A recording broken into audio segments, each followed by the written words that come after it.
भवतु सहनौ भुनक्तु सह वीर्यं करवावहै तेजस्विनावधीतमस्तु मा विद्विषावहै। ॐ शान्ति शान्ति शान्तिः। हरिः ॐ श्री गुरुभ्यो नमः। हरिः ॐ। ॐ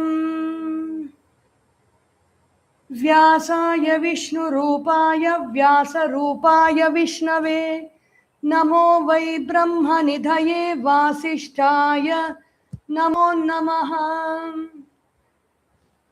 वसुदेवसुतं देवं कंसचाणूरमर्दनं देवकी परमानन्दं कृष्णं वन्दे जगद्गुरुम्। सदाशिवसमारम्भां शङ्कराचार्यमध्यमाम् अस्मदाचार्यपर्यन्तां वन्दे गुरुपरम्परां। समस्तजनकल्याणे निरतं करुणामयं नमामि चिन्मयं देवं सद्गुरुं ब्रह्मविद्वरम्। सद्गुरुं ब्रह्मविद्वरम्। ओम श्री चिन्मय सद्गुरवे नमः। हरि ओम। Welcome to the 6th day of Srimad Bhagavad Gita of the Chinmaya Amrita Utsav. Began from May 8th up to August 3. We are in chapter 2 now. And in this chapter 2, it can be divided into 1, 2, 3, 4, 5 parts. The verses 1 to 10 is a continuation of chapter 1 of Arjuna Vishada Yoga, where Arjuna is the description of the circumstances in which Arjuna is surrendering to Bhagavan Shri Krishna. He says, I am not able to make a choice. Surrender is a simple word. Like when you go to a hotel and the whole list is being read of what is available, you are not able to make a decision. So you tell somebody else nearby, your friend or your members of your family, I will just eat whatever you buy for me. That is simple surrender. In the same position, Arjuna was not able to choose between the different thoughts or different methods of action. Whatever he needed to do, really, he was not able to make a choice. And so he surrendered to Bhagavan Shri Krishna, and Bhagavan Shri Krishna lifted up his mind and then gave him the teaching of the Gita. So the verses 1 to 10 is from the circumstances in which Arjuna surrendered, and verses 11 to 46 is a description of SankhyaYoga. Sankhya is the yoga of knowledge about Jnana Yoga, and the verses 47 to 60 is from Karma Yoga, and verses 61 to 70 is Bhakti Yoga, and verses 71 and 72 is Sannyasa Yoga. So this is the chapter 2. Gurudev says can be taken as an epitome for the entire Bhagavad Gita. And this differences are also made by Gurudev in the Holy Gita. So the different paths to perfection as sketched out in the Vedas, that is Jnana Yoga, Bhakti Yoga, Karma Yoga, and the Upanishadic tradition of Sannyasa Yoga, Karma Kanda, Upasana Kanda, and Jnana Kanda are being beautifully described in the Bhagavad Gita. So now the verse 1, Arjuna is continuing to express his the thoughts in his mind which are just coming up, and he is not able to hold them. He is letting it out to Bhagavan Shri Krishna. So Sanjaya says, Sanjaya uvacha tam tatha kripaya vishtam ashupurna kulekshanam vishidantamidam vakyam uvacha madhusudanaha.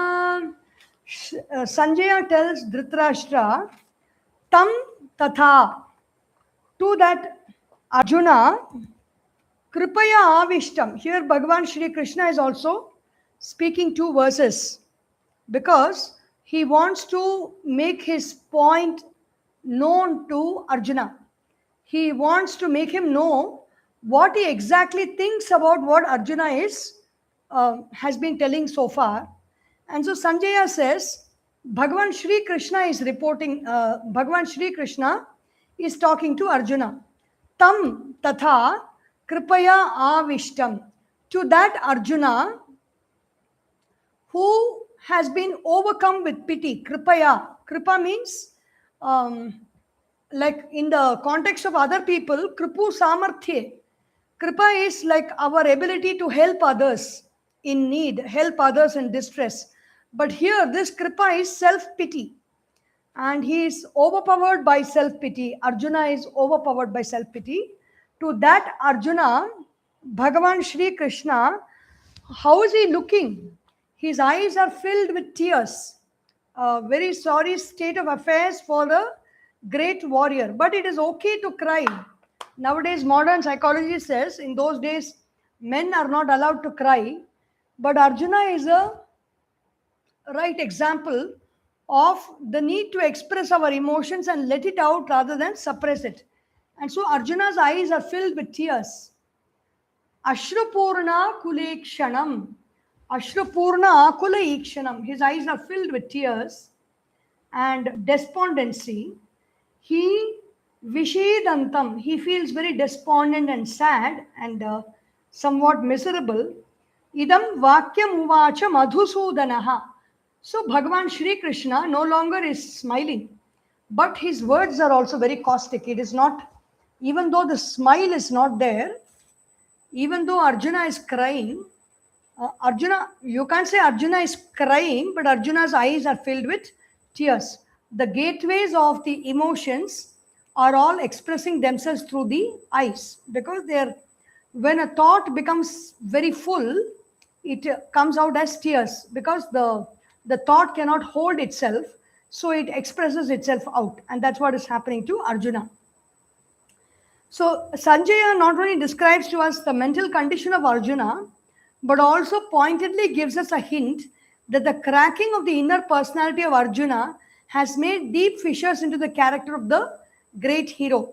The whole subtle body of Arjuna, the thoughts, feelings, emotions, everything is just cracking up because he has put a lot of intense energy into his inner feeling, the way he really feels. The second verse, Shri Bhagavan Uvacha. This is the first time Shri Bhagavan is speaking in the Bhagavad Gita. And what is he doing? He is almost scolding Arjuna. He is not actually scolding. It is out of a kind of compassion for him that he addresses the words a bit strongly. Kutastva kashmalamidam vishame samupasthitam anaryajushtamasvargyam akirtikaram arjuna kutahastva kashmalamidam. You know what is kashmalam? Kashmalam is that dirt which stays after you have filtered something. After you filter tea or you filter juice, whatever stays on that net above the filtered material is called kashmalam. And what is this kind of a kashmalam that you are having in your brain? Says Bhagavan Shri Krishna. Kutahatva, from where has all this come? You are not this kind of person. You don't have these kind of thoughts in your head. From where from you are thinking? So obviously even Krishna is hinting that these thoughts don't belong to us. DBT is CBT, cognitive behavioral therapy, and the other therapies which talk to us about dissociating between the one who sees and the thought or the emotion. That is why Bhagavan Shri Krishna is telling, this is not you, Arjuna. You are not capable of such kind of thinking. From where all these kinds of dirty, silly thoughts have come in your mind? Kutastva kashmalamidam means everything that is rotten, you have collected it, and how come you are retaining all this? And that too when? At what time? Vishame samupasthitam. At this time, when you really have to act in this war with a lot of clarity and with a lot of strength and power, where from you are behaving like this in this manner? Your eyes are filled with tears and you are saying, I won't fight this war. You've fallen down, get up. That is what he is saying. Anaryam, is he, all this time, Bhagavan was just silent, but now his real feelings are expressing for what Arjuna is talking, and Arjuna, the way he is behaving.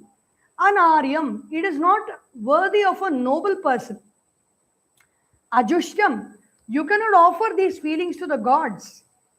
We offer great feelings of love, gratitude, sacrifice, we give to the gods. We don't give all these low emotions to the gods. Ajushtam, Aswargyam, do you think that you feel like this, you are going to get into Swarga? You are such a great person that after you leave the body, you will go to Swarga? No, Aswargyam, you will not go to Swarga. And do you think in this world you will become so famous? Everybody will say, oh my dear, what an Arjuna. In that battlefield, he felt very sad for his cousins and his uncles and his teachers and his masters and his grandchildren. Everybody, he was feeling so sad and he did not fight the war. You think people are going to praise you? No. Akirtikaram Arjuna. Your actions are not fit for praise, Arjuna, says Bhagavan Shri Krishna. And when Gurudev says, when he says Anaryan, Anaryam, Anaryan, English also Anaryan, not Aryan. The Aryans are extremely sensitive to the higher calls of life, righteousness and nobility, both in thought and action. So who are the Aryans? The Aryans are people who upheld very high thoughts and high feelings and high emotions. They gave themselves to the best and not to very low, depraved emotions. The third verse, he is scolding a little more further. He is almost pricking Arjuna now. Verse number 3. Klaibyam masmagamaf partha naitatvayupapadyate kshudram hridaya daurbalyam tyaktvatishta parantapa. Klaibyam, klibata. Klaibyam means you're neither masculine nor feminine. However, you may understand that meaning of that word. You've got no masculine power in you and you are neither a woman, and so you're in between the two. Like that you are behaving right now. Smagam of Partha, don't go to that kind of a situation, Arjuna. Naitat na etat vai etat tvayi upapadyate. This does not become well of you. It is an unbecoming trait or a quality or a characteristic in you. Kshudram, this weakness, the powerlessness, hridaya daurbalyam, there is no power in your heart. There is no power in your emotions. Where is all this gone? Leave all that. Leave that powerlessness. Leave that weakness of heart. Tyaktva, uttishtha, get up, Arjuna. Parantapa, who are you? You are the one who scorches your enemies. And such a person kneeling down and crying like this, get up, Arjuna. Krishna is his best friend also. And sometimes when our friends are in a very state of despondency, we don't allow them to continue in that state of despondency. We really even may use harsh words and ask them to come up. There's nothing wrong in that. It will not hurt them. It will just wipe away the despondency very fast. But it has to be done in a safe manner. That's very important. And Krishna knows the condition of Arjuna, and he also knows how to get him out of it. Arjuna is behaving as a contradiction, effeminate, manly and masculinely effeminate. Just as a eunuch in the Indian royal courts who looks like a man but dresses as a woman, talks like a man but feels like a woman, physically strong but mentally weak. The tears in the eyes of Arjuna indicated that his inward confusion had reached a climax. So these are Gurudev's descriptions. And Lord of Compassion rushes forward to reach the lost souls and guides them out of their inward darkness to the resplendent light of wisdom. And Bhagavan Shri Krishna, his words gleamed and landed like lightning on Arjuna to burn his wrong mental tendencies in the fire of shame.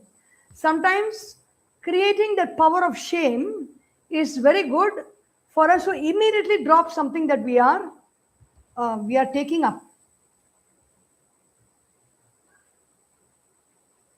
And even in the Bible, Gurudev was quoted from the Bible here, Job 38.3, verse 3. On a similar occasion, Christ said to Job, gird up your loins like a man. The same, Klaibyamma smagama partha, naita tvayi upapadyate, kshudram hridaya daurbalyam tyaktva uttishta parantapa. The fourth verse. Now Arjuna speaks again. Arjuna is continuing. Now that Krishna has spoken, he gets a little bit of strength. His voice is a little bit more charged than it was before because Krishna has spoken. Whether he has spoken something that he really likes to hear or not, he has got that strength. Arjuna uvacha katham bhishmamaham sankhye dronam cha madhusudana ishubhiv pratiyotsyami pujarha varisudana. Arjuna uvacha. Arjuna said, katham, how Krishna, bhishmam aham sankhye dronam cha madhusudana. O slayer of Madhu, Madhu was a Rakshasa. You killed him. These two people opposite me are not Rakshasas. They are very noble people. They are my teachers, Bhishma and Drona. How can I kill them in battle? Ishubhihi pratiyotsyami. How will I send my arrows at their chest and do something to kill them? Pujarha arisudana. O Krishna, who is destroying all enemies, they are all worthy of my worship. How can I kill them? Puja arha arisudana. So Gurudev says, in short, Arjuna's egoism was a cause of his terrible moral confusions and misconceptions. The teachers, Drona and Bhishma, they did not have any problem. They know that they're fighting in the opposite camp. They're fighting in the Kaurava camp. And they're all going to kill only the Pandavas. They're ready for that. They don't have any problem. But only Arjuna is having a problem because it is a sense of weakness that is making him come up with all these kind of thoughts. Our thoughts are coming from our beliefs. Our beliefs are coming from our conditioning. And our conditioning is coming from our tendencies. And our tendencies is coming from long terms of habit of thinking. So Arjuna's thoughts are coming from his beliefs right now. And his beliefs are, he believes that they are very great and they should not be killed. And he should not be sending arrows back at them. The more we identify ourselves with the little I in us, the more will be our problems and confusions of life. When we expand ourselves through our larger identifications with an army, a cause or a principle or a nation or an age, we shall find our moral confusions dwindling into almost nothingness.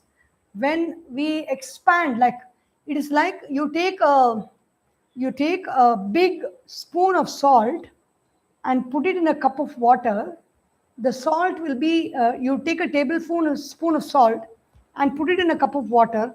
The water will be very the taste of the water will be full of salt. You'll not be able to taste it. But take the tablespoon and put it in a mug of water. It will be salty still, but it will be much lesser, much bearable. You take that 1 spoon of salt and put it in a bucket of water. The bucket may not show so much of saltiness. The salt will be dissolved somewhere, but you really cannot feel the taste of salt so much. But you take the salt, 1 tablespoon of salt, and put it in a lake of water or a river of water. The salt has gone completely. It has disappeared into the water and you will not even be able to feel it. That is called surrender.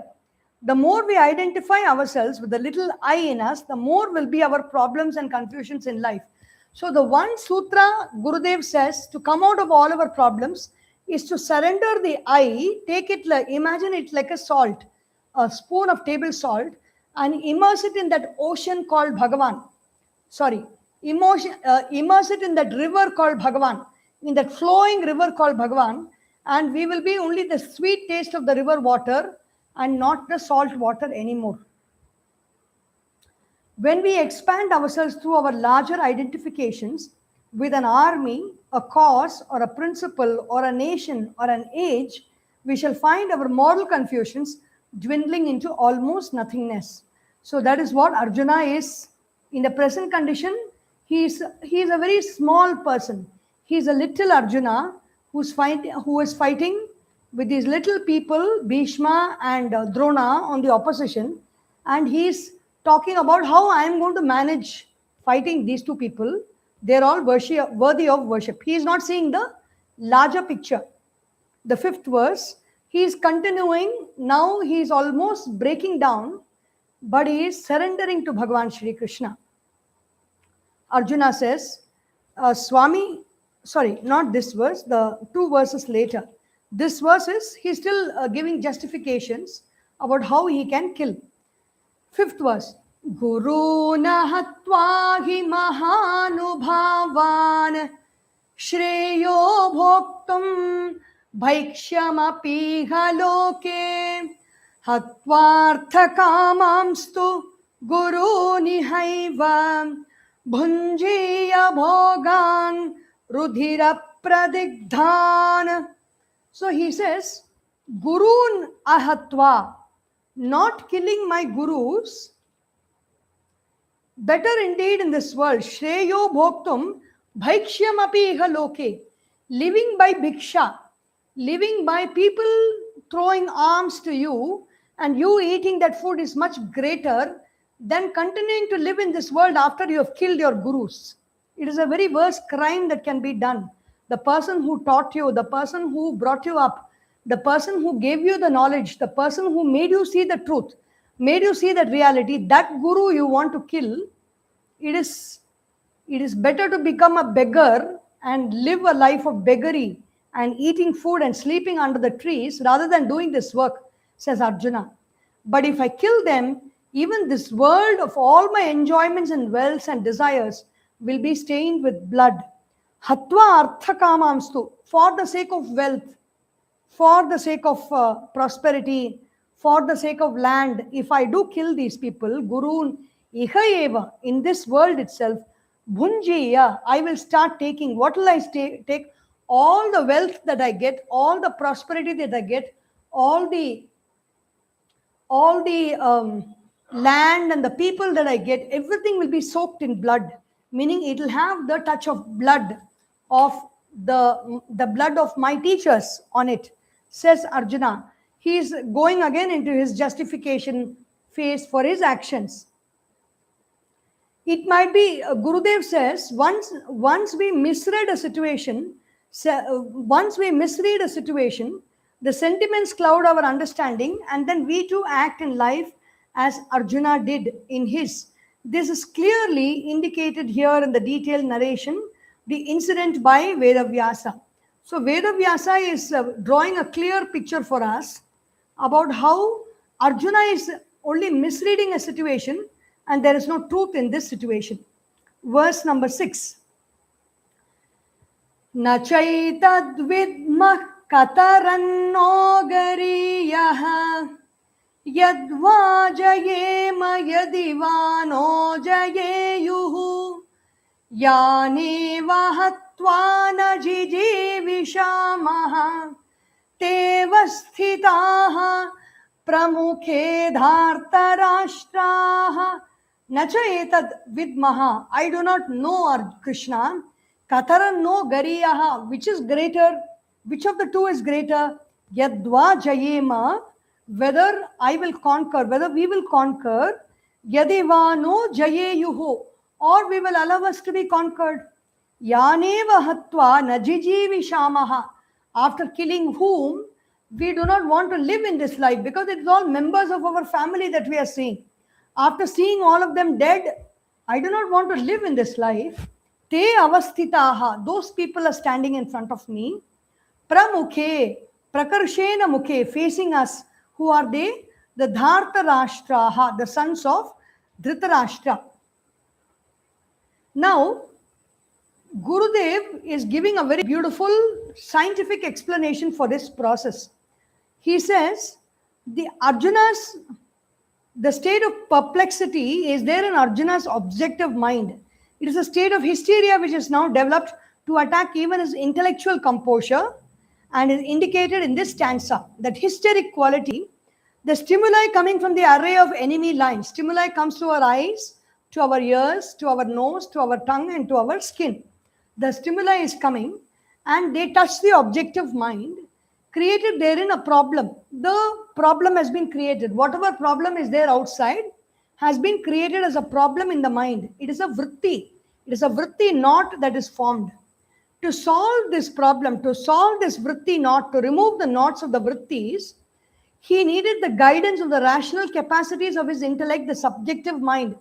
The intellect is only able to give him the solution to the problem, but this vritti has come as a split in between the objective mind and the subjective mind.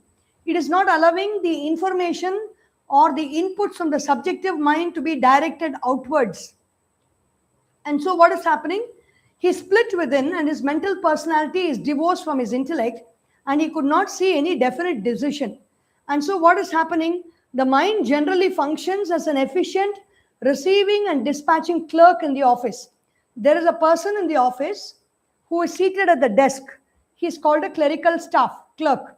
And people who come, the OA, the office assistant, will bring in all the petitions, will bring in all the letters and hand it over to the clerk. The clerk will stamp it. This letter has been received. He will stamp that and he will give it to the secretary. He receives the information of the perceptions conveyed to the sense organs, to it by the sense organs. The sense organs are the office assistants who are, and the public who are all bringing the petitions. And then the clerical staff is the mind. And the clerical staff do not act on that letters. After the mind arranges these perceptions in order, the clerical staff arranges all the letters neatly.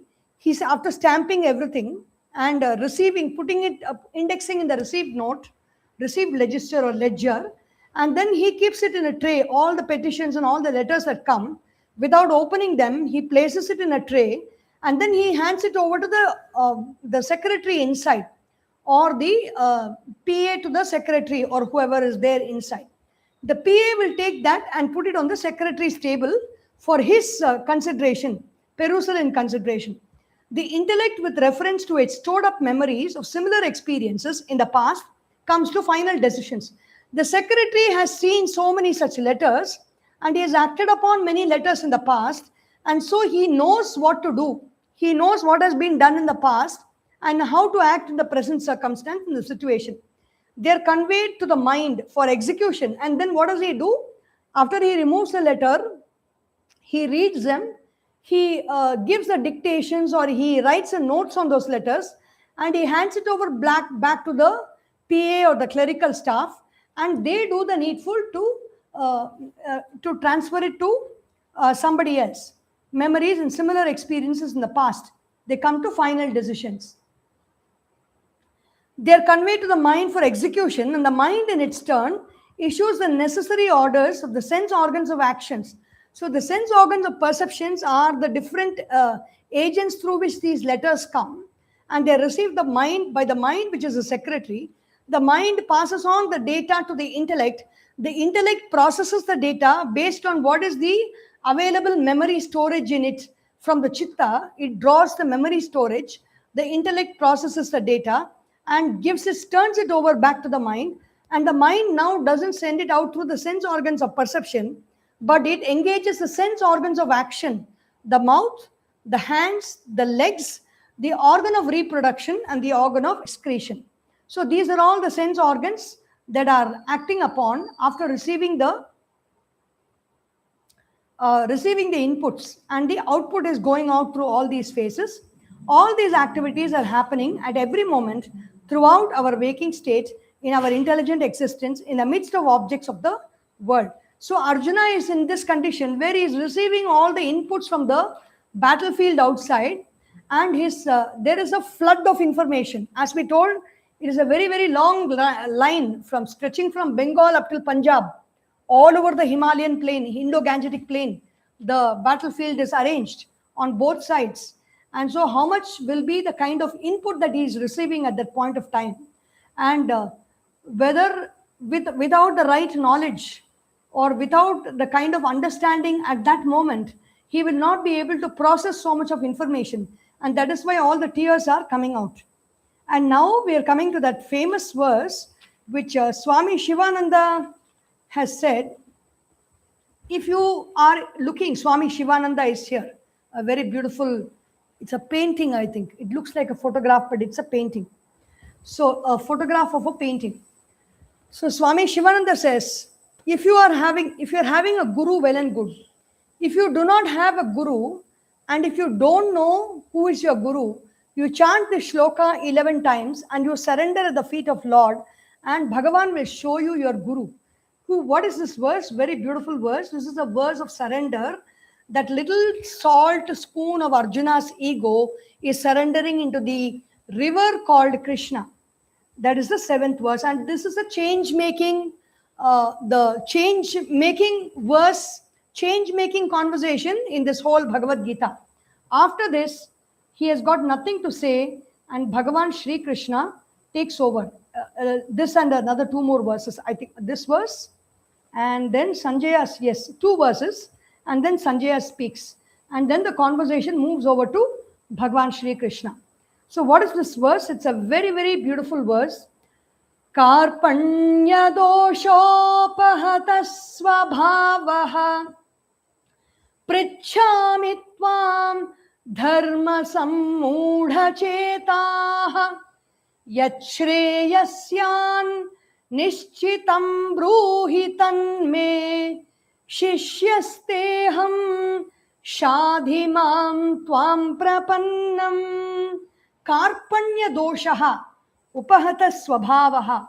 My swabhava, my nature, which is a very cheerful personality, very strong, very powerful, and I'm very loving, very kind, and very dharmic in my actions. I don't have any doubts. That's my real nature. But somewhere this karpanya is not only self-pity. Karpanya is kripanata. Kripanata means being a miser, kanjus. What is the miserliness here? He has got the whole ocean of energy at his disposal, and is behaving as if like he is one small bit of nothingness. And how is he going to face this war of all his ancestors, the teachers, and all the opposite side? So that is what is his present condition. Karpanya, kripanata means miserliness. Karpanya dosha, this problem has overtaken my personality, swabhavaha, and from that overtaken nature of my personality, overtaken by self-pity and miserliness in thinking, I am asking you, Krishna, prichhami tvam. I am asking you, dharmasam mudha chetaha. From what standpoint am I asking you? I am asking you from the standpoint of I don't know what to do. I don't know what is the future course of my action right now. Mudha, I am ignorant of that. Chetaha, my intellect is unable to see the way forward. Yat shreyasyat. Krishna, whatever is the best for me and best for everybody on my side, for all people, yat shreyasyat. What is the difference between Shreya and Preya?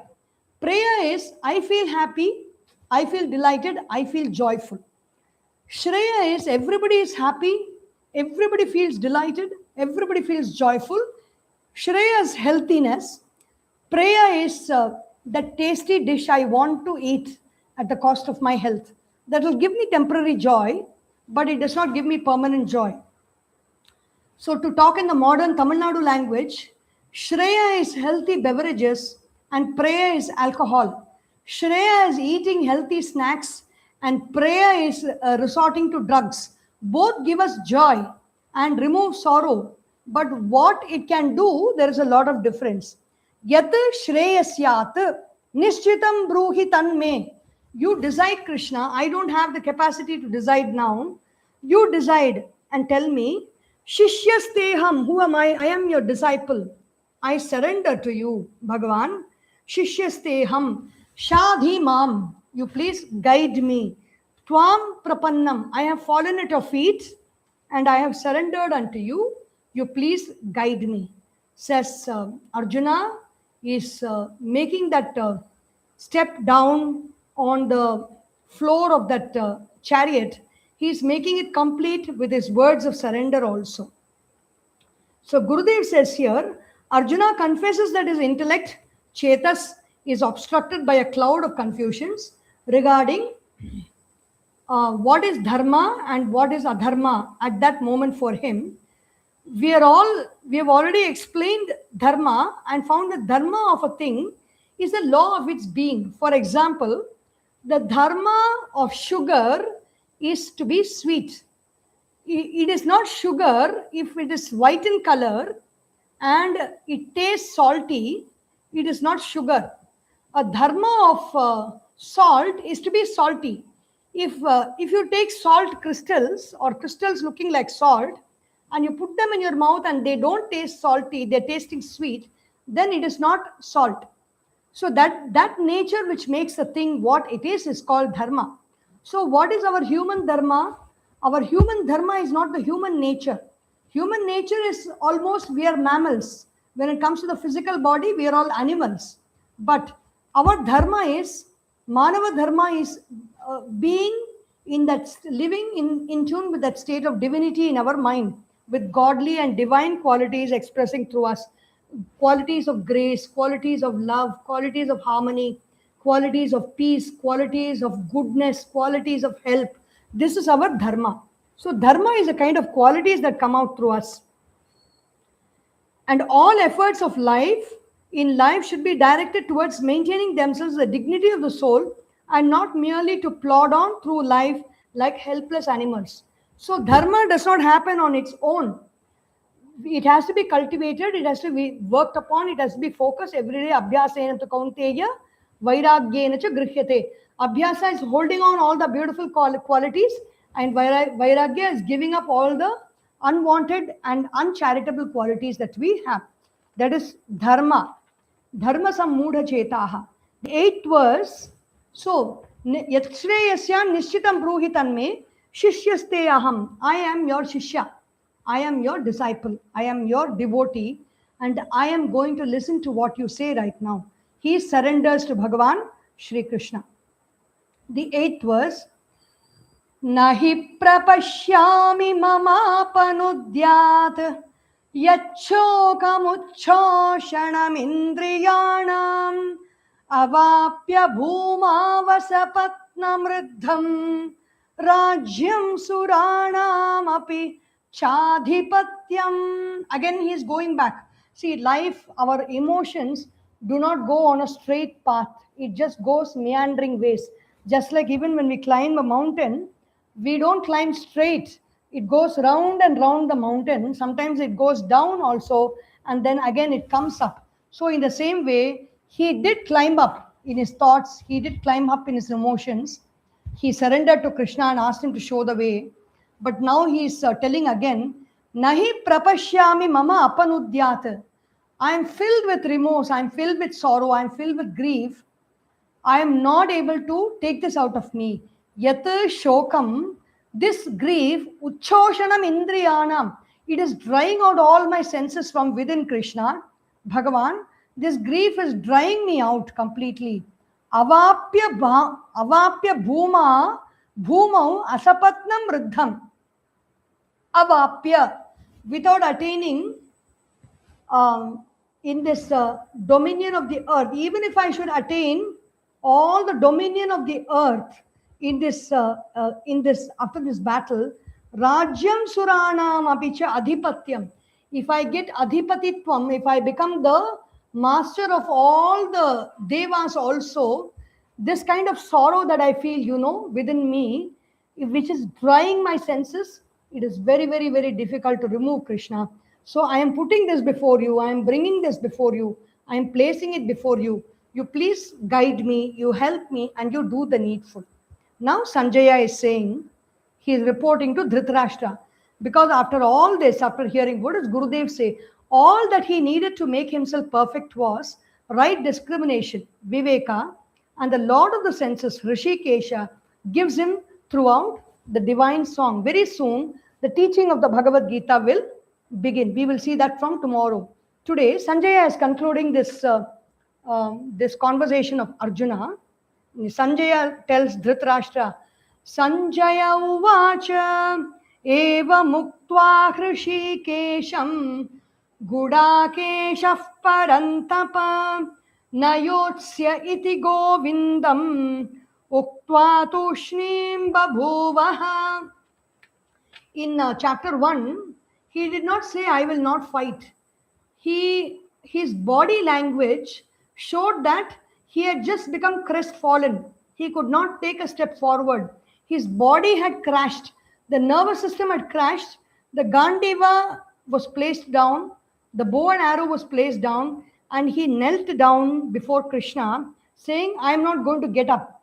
Because he was not able to get up. Here, he's conveying a decision that he has taken, that he is not going to fight. Eva muktva Hrishikesham. He told like this to Hrishikesha. What is Hrishikesha? The one with short hair. The one with hair tied tight because he's in the battlefield and made into a small knot. Everything is very short. A crew cut, an army cut maybe. But Gudakesha is the one who has conquered sleep and the one whose hair is knotted. Both can be taken. Gudakeshaha, that is Arjuna. Parantapa, the one who can scorch enemies. He is capable of killing enemies. He is able to scorch his enemies to death. But that kind of a person, he is, lying down at the feet of Bhagavan and he is surrendering to Bhagavan. Na yotsya, he is telling, so Dhritarashtra will feel very happy now because that is what he wanted to convey through Sanjaya before the war. You go and tell Arjuna not to fight. So what is Arjuna even in our life also? Somebody, maybe we should be very careful about the inputs that we receive through our five sense organs. We should not allow anything and everything to pass through the gates of our sense organs because even without our knowing, they will start working in our mind and we will start doing those actions. So that is what is happening to Arjuna right now. He is a great warrior and never in his life has he encountered such a circumstance where he is grieving and he is feeling so sad. Eva muktva Hrishikeshaha Gudakesha parantapa. Eva muktva Hrishikeshaha Gudakeshaha parantapa. So somebody is asking from USA, what is the exact time when you come live IST? At the moment, these days, I am not able to come live because live on a particular time because I am doing a lot of things here. I am working from my home and I've got a lot of things to do. So I am not able to come at a particular time. The time keeps changing and suppose I have to go out somewhere, I have to finish the talk or come back and do the talk. So kindly subscribe so that you will know when I am. Mostly it is from 7 o'clock in the evening up to 10 o'clock IST. 7 to 10 it happens.